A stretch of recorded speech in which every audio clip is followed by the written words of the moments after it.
mar dang'ni mar paro.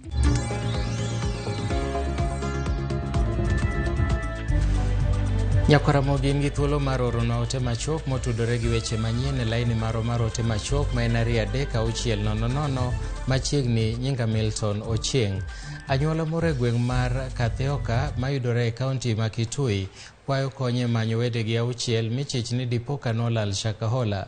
Familia no wacho ni ne giwuoyo mogik kod nyithindgigo manyiri e dwe mar adek higani bang' ka ne giwuok dala gi Shimba Hills kaachiel kod nyithindo mamoko 4.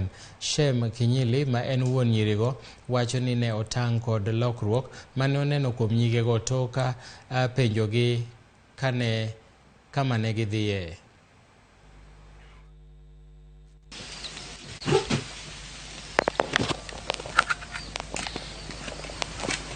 Kuna watoto wetu walikuwa wanakaa Mombasa na wakaenda wakaanza kushiriki ile kanisa ya Pastor Mackenzie, na walikuwa wanakaa huko Mombasa lakini wakahamia Shimba Hills.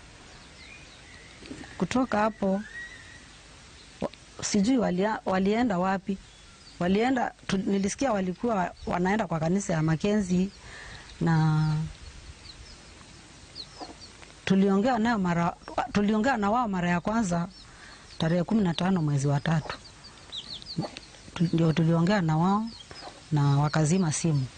Mambo yao nikaona inapandilika kwa sababu niliona wakiwa wananyolewa nywele, wakija nyumbani na wauliza maswali. Kwani mmepandilika hivyo kwa nini? Hawanijibu.